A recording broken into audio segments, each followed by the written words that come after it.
My marriage is so modern, even our arguments get sponsored content.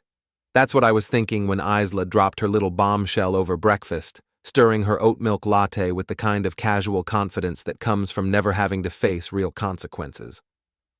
My ex invited me to the Maldives, she said, not even looking up from her phone. Don't get jealous.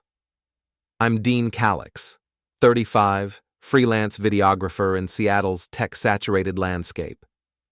I spend my days filming corporate presentations and wedding ceremonies, watching other people's important moments through a lens while my own life plays out like background noise. My wife Isla Corvan is 33, a travel PR manager who treats our relationship like another campaign to optimize. Should I pack your SPF 50 or a lie detector? I shot back, but she was already scrolling through Instagram, double-tapping photos of tropical beaches and infinity pools. Isla has this way of announcing decisions like weather reports, inevitable, beyond discussion. She's charming in that calculated way that works on clients and strangers, all bright smiles and strategic enthusiasm. But I've been married to her for 6 years. I know the difference between genuine excitement and performance art. It's just business, Dean. Jasper's launching a new hospitality venture. He needs someone with my expertise. She finally looked up, those green eyes doing their practiced innocent routine. Besides, it's a free trip to paradise. When's the last time we could afford something like that? Jasper Trennix, the golden boy ex-boyfriend who somehow remained in our orbit like a particularly annoying satellite. Startup CEO, inherited wealth, the kind of guy who wears expensive casual clothes and calls everyone buddy while mentally calculating their net worth. Isla dated him for 2 years before we met, and she's never let me forget that he was her almost. How long? I asked. Just a week. Maybe 10 days if the meetings run over. 10 days in paradise with her ex-boyfriend. My inner commentary was getting darker by the minute. Meetings. Right. I'm sure the Maldives is famous for its conference facilities. She laughed, but it had that edge that meant I was being difficult again. You're so paranoid, Dean. It's not attractive. That night, she packed like she was moving out permanently. Designer swimwear I'd never seen before, expensive lingerie still in shopping bags, a new perfume that cost more than my monthly equipment insurance. She hummed while folding clothes, occasionally holding up outfits and asking my opinion with the kind of fake consideration that makes you feel like a prop in someone else's play. What do you think of this one? She held up a barely there bikini in sunset orange. I think Jasper will love it, I said. Her smile faltered for just a second. It's not about Jasper. It's about feeling confident in a professional setting. Right. Because nothing says professional like dental floss with delusions of grandeur. She threw the bikini into her suitcase with more force than necessary. You know what, Dean? This is exactly why I need this trip. Your negativity is suffocating. The next morning she was gone. No goodbye kiss, just a text from the airport. Try not to miss me too much, back in a week, maybe 2, XOXO. For the first day, I almost convinced myself I was overreacting. Isla had always been ambitious, always networking, always chasing the next opportunity. Maybe this really was just business. Maybe I was the paranoid husband she accused me of being. Then I found the photos. Isla and I share a cloud account for photos, one of those modern conveniences that seemed romantic when we set it up. Our memories together forever, she'd said. What she forgot was that her phone automatically uploads everything, including the pictures she doesn't mean to share.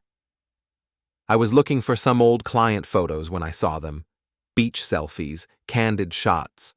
And there, clear as digital daylight, was Jasper's hand on her thigh in a restaurant booth, both of them laughing like they shared the world's best secret. The timestamp showed they were taken yesterday, day 2 of her business trip. I stared at that photo for a long time, feeling something cold and calculating settle in my chest. This wasn't just about an affair.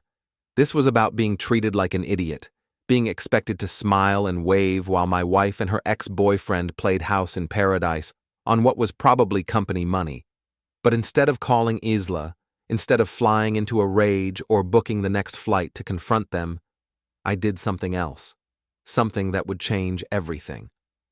I looked up Elara Trennix, Jasper's wife, interior designer, 36, with a reputation for creating beautiful spaces and, according to her social media, a talent for passive-aggressive captions about people who mistake kindness for weakness.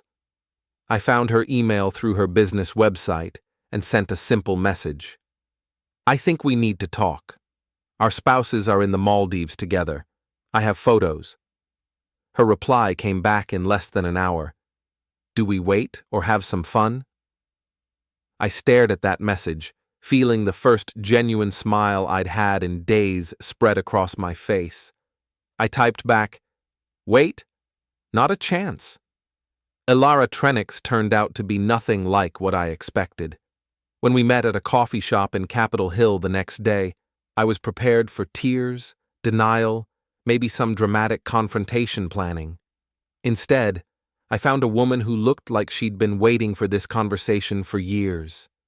She was elegant in that effortless way that comes from good taste and better budgets, wearing a charcoal wool coat and boots that probably cost more than my camera equipment, but her eyes had a hardness that matched the steel in her voice when she slid into the booth across from me. So, she said, setting down a cortado with the precision of someone who'd thought this through, how long have you known? Confirmed? 2 days? Suspected? Probably longer than I wanted to admit. I showed her the photos on my phone. Your husband's not very subtle. She studied the images with the detached professionalism of someone reviewing architectural plans. No, subtlety was never Jasper's strength. He prefers the direct approach, especially when he thinks no one important is watching. You don't seem surprised. Elara laughed, but it was the kind of laugh that could cut glass. Surprised? Dean, can I call you Dean? Jasper's been cheating on me for 3 years. Your wife is just the latest in a series of business opportunities that require extensive travel and flexible scheduling. She pulled out her own phone and swiped through a folder labeled Insurance. Screenshots of text messages, hotel receipts, credit card statements, photos of Jasper with various women in various cities. It was like looking at a documentary about serial infidelity. Why haven't you divorced him? I asked. Because I've been waiting for the right moment, the right leverage. Jasper thinks he's untouchable because his family has money and connections, but he's also careless. And now, thanks to your wife's social media habits, he's documented. She was right. Isla had been posting Instagram stories throughout the trip, carefully cropped photos that showed tropical drinks and sunset views, but if you looked closely, you could see reflections in glasses, shadows that suggested she wasn't alone, timestamps that didn't match her business meeting schedule. What did you have in mind? I asked. Elara smiled, and for the first time since this conversation started, it looked genuine. How do you feel about a little creative collaboration? Over the next hour, she laid out what she'd been planning. Jasper's company was in the middle of securing major funding from investors who cared deeply about family values and ethical leadership. His board included several prominent Seattle business leaders who'd built their reputations on moral integrity, the kind of people who wouldn't appreciate learning that their golden boy CEO was using company resources to fund affairs. The Maldives trip, she explained, is being paid for by Jasper's company as a business development expense. Your wife's travel, accommodation, meals, all of it is going through corporate accounts as consulting fees. That's fraud, I said. That's leverage, she corrected. But we need to be smart about this. No illegal activity, nothing that makes us look vindictive or unstable.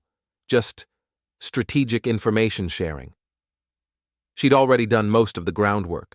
Financial records, travel documentation, even recordings of Jasper bragging to friends about his business trips.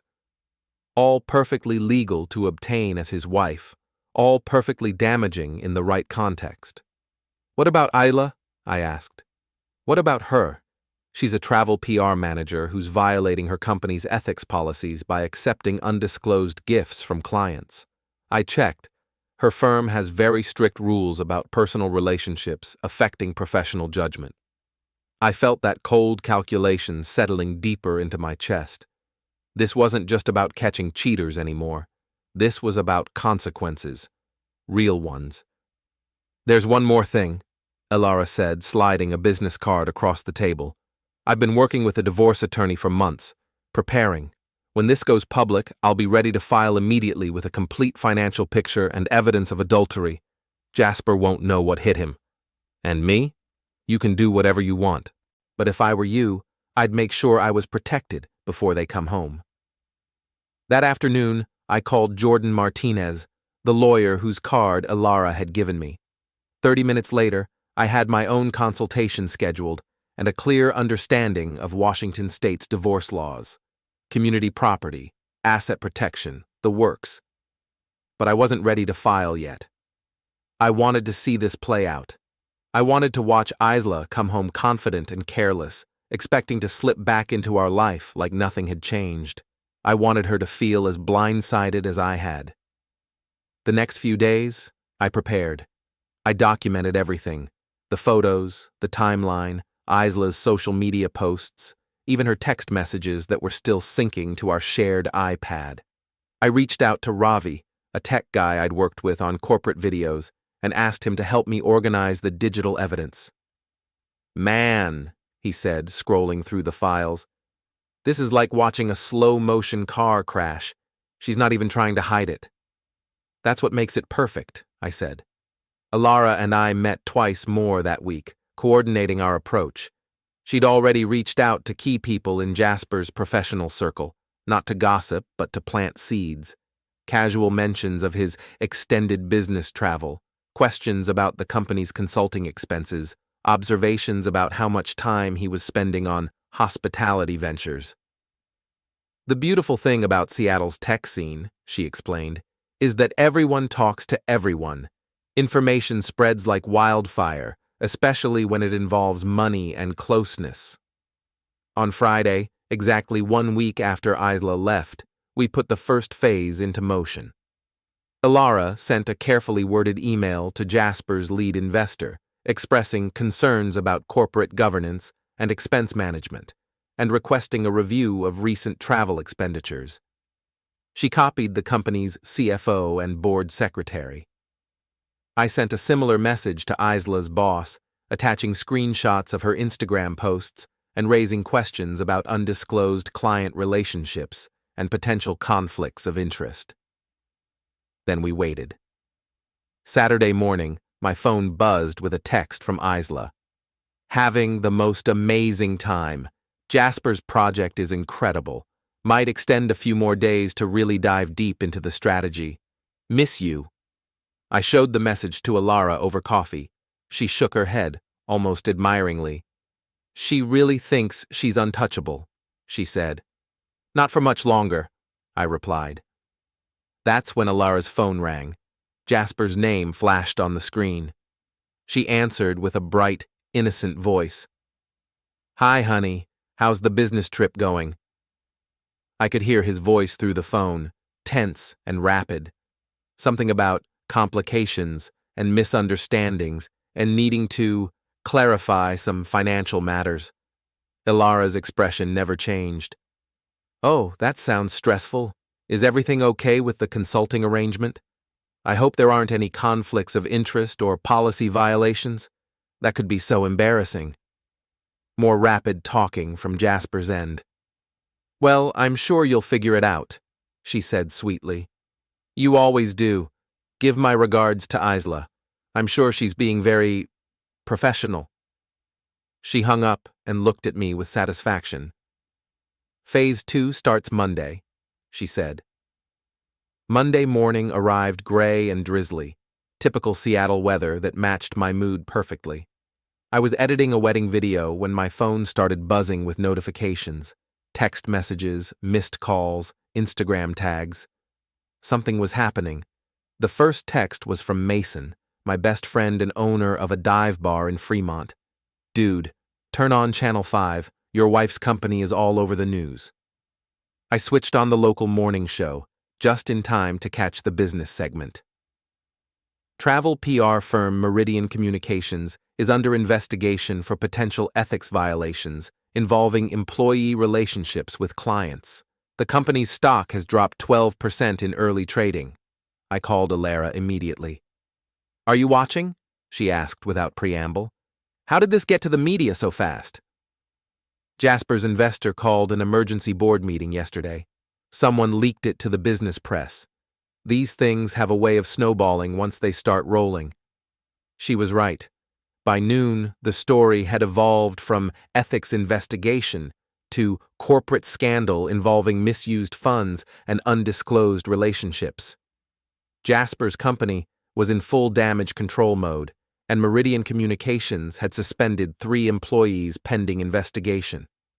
I was pretty sure I knew who those 3 employees were. My phone rang. Isla's ringtone, the one I'd been dreading and anticipating in equal measure. "Dean?" Her voice was tight, controlled, but I could hear the panic underneath. "Something crazy is happening. There's been some kind of misunderstanding about the trip. Jasper's lawyers are involved, and my company is asking questions about client relationships." "That sounds stressful," I said, borrowing Elara's tone from Saturday. "I'm sure it's just a misunderstanding.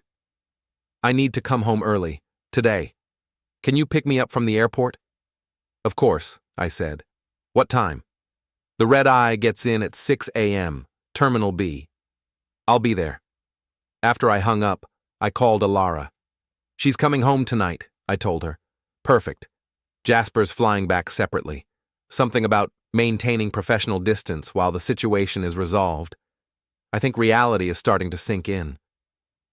"Are you ready for tomorrow?" "I've been ready for 3 years," she said. "The question is, are you?"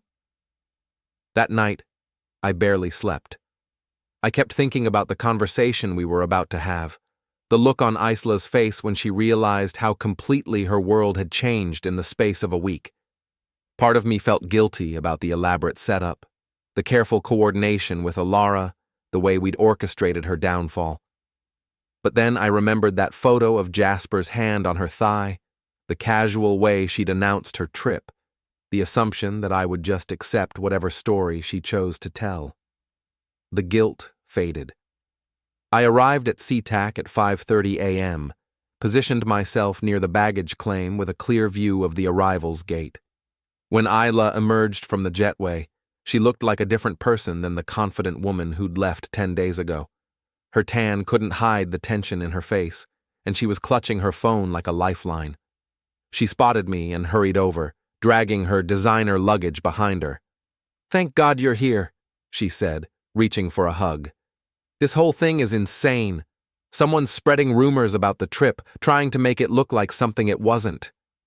I hugged her back, breathing in her new perfume, feeling the distance between us like a physical thing. "What kind of rumors?" I asked as we walked to the parking garage. "Stupid stuff. Like Jasper and I were having an affair, like the trip was personal instead of business. His investors are freaking out. My boss is asking for documentation of every meeting, every meal, every activity. It's like they think we were on some kind of romantic getaway instead of working." She was talking fast, the way she did when she was trying to convince herself as much as me. I loaded her bags into the trunk and started the car, letting her fill the silence with explanations and justifications. The worst part is, some of the photos from my Instagram are being taken out of context. You know how social media can make anything look suspicious if people want to see something that isn't there. "Photos can be tricky that way," I agreed. We drove home in relative quiet, Isla occasionally checking her phone and muttering about corporate overreactions and witch hunts. I could see her building the narrative she planned to live with, the version of events that would let her sleep at night. When we got to our apartment, she immediately headed for the shower. "I need to wash the travel off and figure out how to handle this situation. My job could be on the line, Dean, over nothing, over a completely innocent business trip. While she was in the bathroom, I made coffee and checked my own phone. 3 missed calls from Elara, 2 text messages, and an email with the subject line, "It's time." I opened the email. Attached were divorce papers, already filed, along with a complete financial disclosure and evidence packet. Elara had moved fast. "Dean?" Isla called from the bedroom. "Can you bring me some coffee? And maybe we can talk about how to handle this media situation. I might need you to back up my story about the trip being business-related." I poured 2 cups of coffee and walked into the bedroom. Isla was sitting on the bed in her robe, hair wrapped in a towel, looking more vulnerable than I'd seen her in years. "Here's your coffee," I said, setting it on the nightstand. "Thanks. So about the trip." "I know about the trip, Isla." Something in my tone made her look up sharply. "What do you mean?" I pulled out my phone and showed her the photos from our shared cloud. The restaurant booth, Jasper's hand on her thigh, both of them laughing. Her face went white. "Dean, I can explain." "Can you? Because I'd love to hear how you explain this." I swiped to the next photo, then the next. "Or this.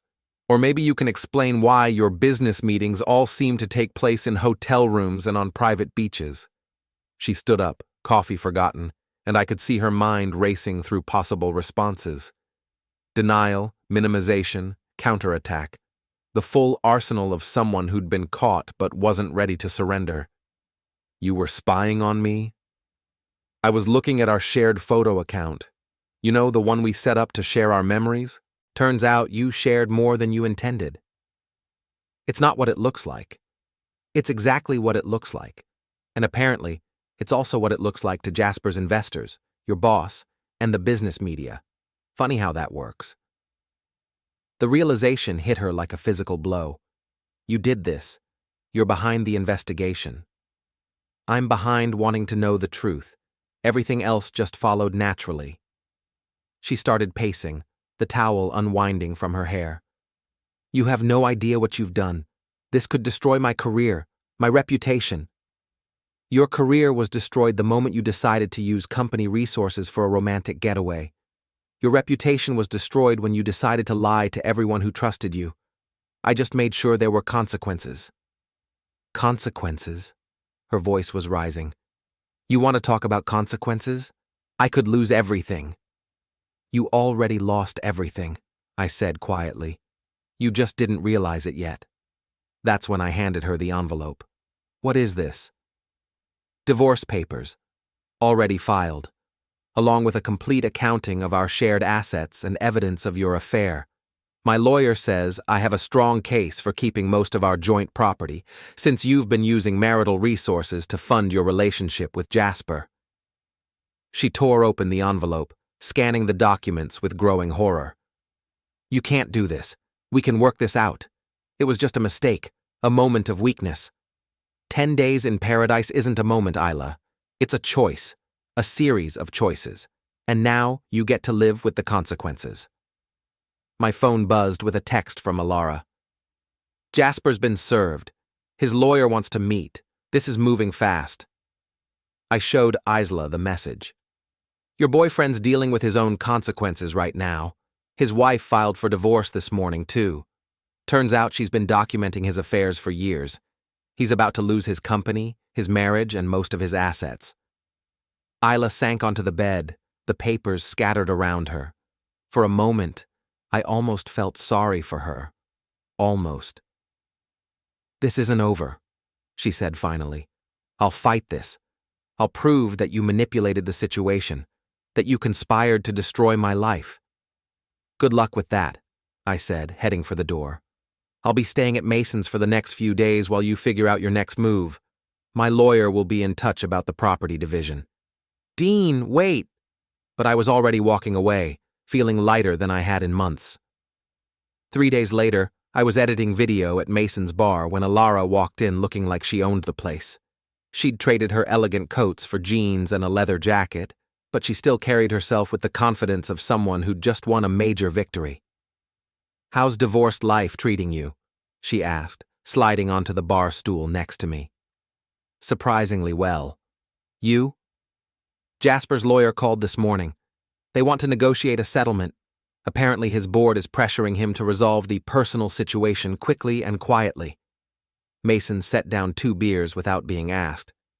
"You two are like something out of a movie. Criminal masterminds, but for divorce court." "We prefer strategic planners," Elara said, raising her glass, "to strategic planning." We clinked bottles, and I felt that sense of satisfaction that comes from a plan executed perfectly. But Elara's expression suggested there was more to the story. "There's something else," she said. Isla's been calling Jasper. A lot. His phone records show dozens of calls over the past 3 days. Trying to coordinate their stories? More than that.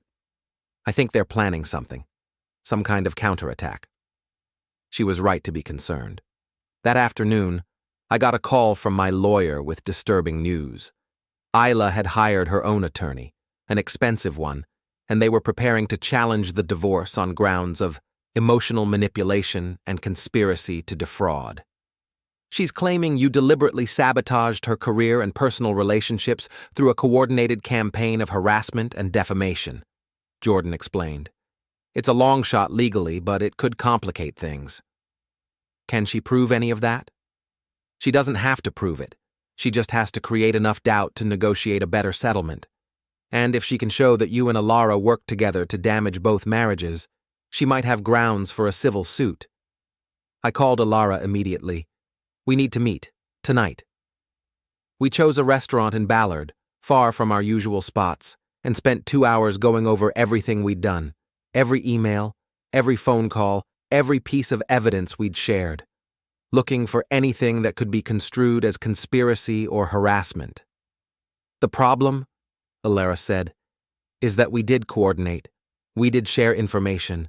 We did time our actions for maximum impact. But everything we shared was true. Everything we documented actually happened." Truth isn't always a defense if the methods were questionable. She was worried, and that worried me. Elara had been 3 steps ahead of everyone since this started. If she was concerned about Isla's counterattack, there was probably good reason. "What do you think they're planning?" I asked. "I think they're going to try to paint us as the villains, scorned spouses who couldn't handle the truth about their marriages, so they manufactured a scandal to get revenge. That's exactly what we did." "Yes, but we did it legally. The question is whether we can prove that." Over the next week, the situation escalated quickly. Isla's lawyer filed motions challenging the divorce proceedings and requesting an investigation into potential criminal conspiracy. Jasper's company hired a crisis management firm and started pushing back against the media coverage, suggesting that disgruntled family members had manufactured evidence to damage the company's reputation.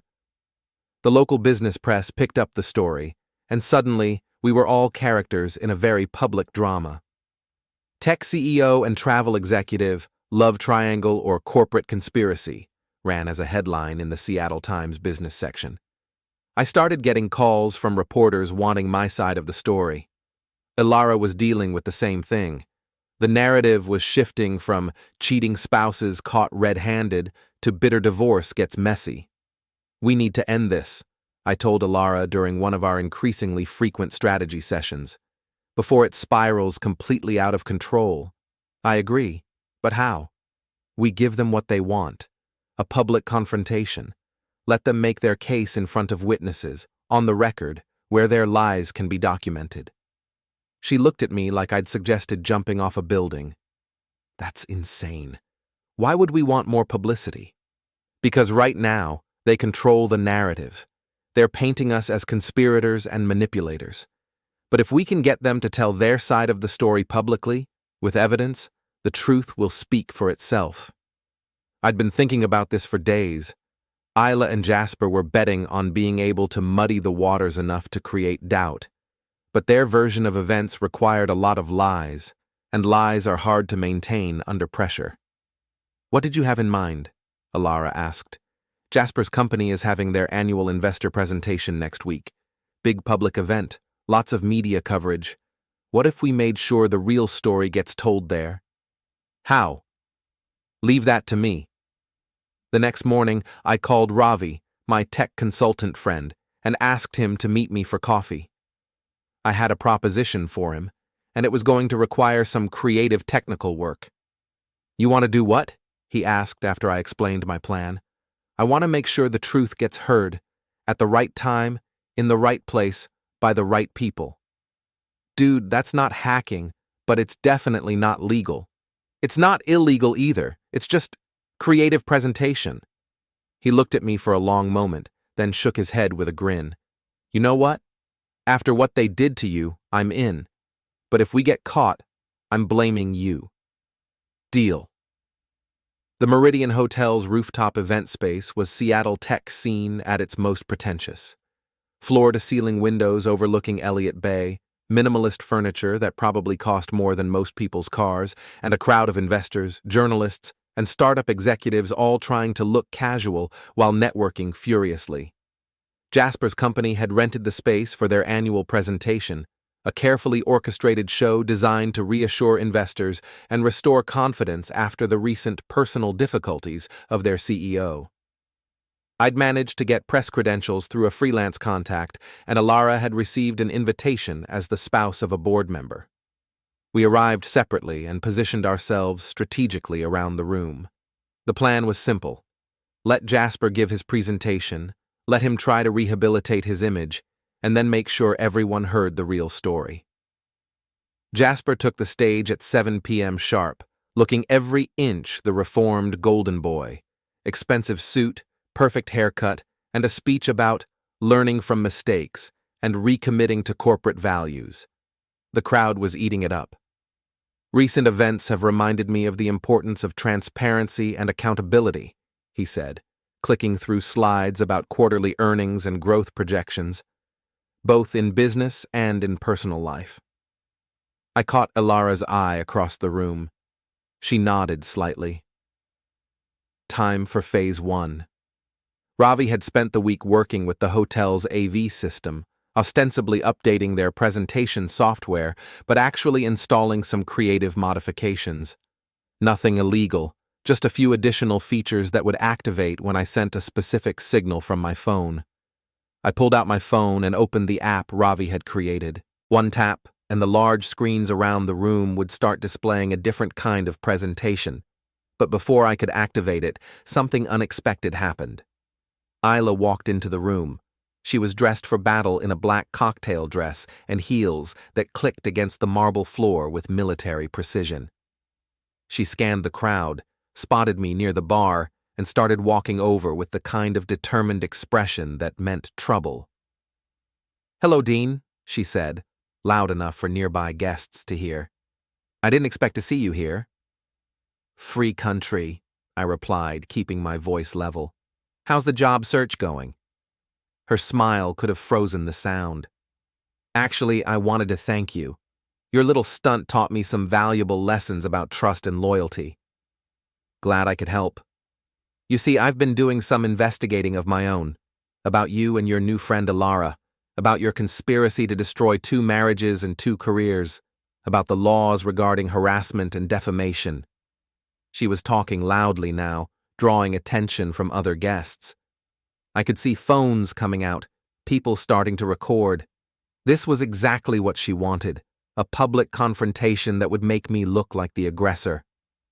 "Careful, Isla. Wouldn't want to say anything you can't prove." "Oh, I can prove it. I have phone records, email timestamps, witness statements. I have evidence of coordination and premeditation, and after tonight, I'll have video of you trying to sabotage this event." She knew. Somehow she'd figured out what we were planning. Across the room, Elara was moving toward us, but the crowd was thick, and she was still 20 feet away. On stage, Jasper had noticed the commotion and was trying to regain the audience's attention. "Ladies and gentlemen," he said into his microphone, "it seems we have some uninvited drama tonight. Perhaps we should—" That's when I made the decision that changed everything. Instead of backing down, instead of trying to defuse the situation, I pulled out my phone and activated Ravi's program. The screens around the room immediately switched from Jasper's corporate presentation to a different slideshow. Photos from the Maldives trip, text message screenshots, financial records, hotel receipts, everything Elara and I had collected, presented in chronological order with timestamps and documentation. The room went silent. "You want to talk about evidence?" I said, loud enough for everyone to hear. "Let's talk about evidence." The slideshow continued automatically. Photos of Isla and Jasper together, clearly intimate, clearly not business-related. Credit card charges for romantic dinners and couples activities. Text messages talking about getting away from our spouses and finally being together. Jasper was frantically trying to shut down the presentation system, but Ravi's modifications had locked him out. The images kept cycling, each one more damning than the last. "This is illegal," Isla shouted. "This is harassment and invasion of privacy." "This is the truth," I replied. "Something you might want to try sometime." The crowd was buzzing now, phones out, recording everything. This was going to be all over social media within minutes. Elara had finally made it through the crowd and was standing next to me, calm and composed despite the chaos. "Actually," she said, her voice carrying clearly in the acoustically perfect space, "this is justice." She pulled out her own phone and connected it to the presentation system. A new set of documents appeared on the screens. Legal filings, financial disclosures, evidence of corporate fraud and misuse of funds. "What you're seeing," she announced to the room, "is 3 years of documented infidelity and corporate malfeasance. My husband has been using company resources to fund affairs with multiple women, including Mrs. Corvan. The Maldives trip alone cost shareholders over $50,000 in fraudulent consulting fees. Jasper had given up trying to control the presentation and was now trying to leave the stage, but reporters were blocking his path, shouting questions about the documents and photos. "This is a setup," he yelled. "These women are unstable. They're trying to destroy me because they can't handle the truth about their failed marriages." "Failed marriages?" I stepped forward, and the crowd parted like I was carrying something contagious. "You mean the marriages you destroyed with your lies and manipulation?" I was close enough now to see the sweat on his forehead, the panic in his eyes. This wasn't going according to his plan at all. "You want to know the truth about failed marriages?" I continued, my voice carrying to every corner of the room. "The truth is that some people think they're entitled to everything. Other people's money, other people's spouses, other people's trust. They think they can take whatever they want and never face consequences." I turned to address the crowd directly. "But sometimes consequences catch up. Sometimes the people you've been lying to decide to stop being victims and start being witnesses." The presentation was still cycling through evidence, and I could see people in the crowd taking photos of the screens, recording video, sharing information in real time. By morning, this would be everywhere. Isla made one last desperate attempt to regain control. "He's obsessed," she screamed, pointing at me. "He's been stalking me, harassing me, trying to destroy my life because he can't accept that I don't love him anymore." The room went quiet again, waiting for my response. I looked at her for a long moment. This woman I'd been married to for 6 years, this person I'd trusted with my future and my heart. And I felt nothing. No anger, no hurt, no regret. Just a kind of cold satisfaction that comes from a job well done. "You're right," I said finally. "You don't love me. You probably never did. But you know what? I'm okay with that. Because I'd rather be alone than be with someone who thinks love is just another transaction, just another opportunity to optimize." I turned back to the crowd, many of whom were still recording. "Ladies and gentlemen, you've seen the evidence. You can draw your own conclusions about who's telling the truth here. As for me, I'm done. Done with the lies, done with the manipulation, done with people who think they can rewrite history to make themselves look better." I started walking toward the exit, but stopped and turned back one more time. "Oh, and Isla, the divorce papers were finalized this afternoon. You're officially free to pursue all the business opportunities you want. Just make sure you disclose them properly this time." The crowd parted as I walked through, and I could hear the chaos erupting behind me. Reporters shouting questions, investors demanding answers, the sound of a carefully constructed image crashing down in real time. Elara caught up with me at the elevators. "That was either brilliant or completely insane," she said. "Probably both." The elevator doors opened, and we stepped inside. As they closed, cutting off the noise from the event space, I felt something I hadn't experienced in months: peace. "So what now?" Elara asked. "Now? Now we go home and let them clean up their own mess." My phone was buzzing with notifications, texts, calls, social media alerts. The story was already spreading, the evidence was already public, and there was no taking any of it back. I turned off my phone and smiled. "You know what the best part is?" I said to Elara as we walked out of the hotel into the Seattle night. "What's that?" "They did this to themselves. We just made sure everyone could see it." 6 months later, I was sitting in my new apartment, smaller than the place I'd shared with Isla, but actually mine, editing a wedding video when I got a text from an unknown number. "Saw the news about Jasper's company filing for bankruptcy. Thought you'd want to know. I looked it up online. Sure enough, the scandal had finally caught up with them. Investors had pulled funding, the board had forced Jasper out, and the company was liquidating assets to pay creditors. I never heard from Isla directly, but Mason told me she'd moved to Portland and was working for a small marketing firm under her maiden name. Apparently, the Seattle PR scene had become too small for her. As for me, I was doing fine. Better than fine, actually.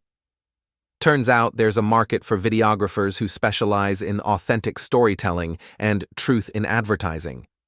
My business had grown enough that I was turning down clients.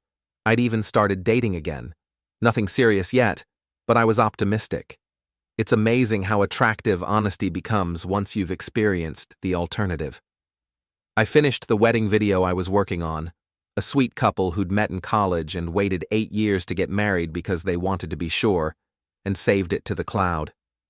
Then I poured myself a glass of wine, put on some music, and looked out at the city lights reflecting on the water. Sometimes revenge isn't about destroying someone else. Sometimes it's about refusing to let them destroy you. Sometimes the best revenge is simply telling the truth and letting people decide for themselves what it means. And sometimes, if you're very lucky, the truth is enough.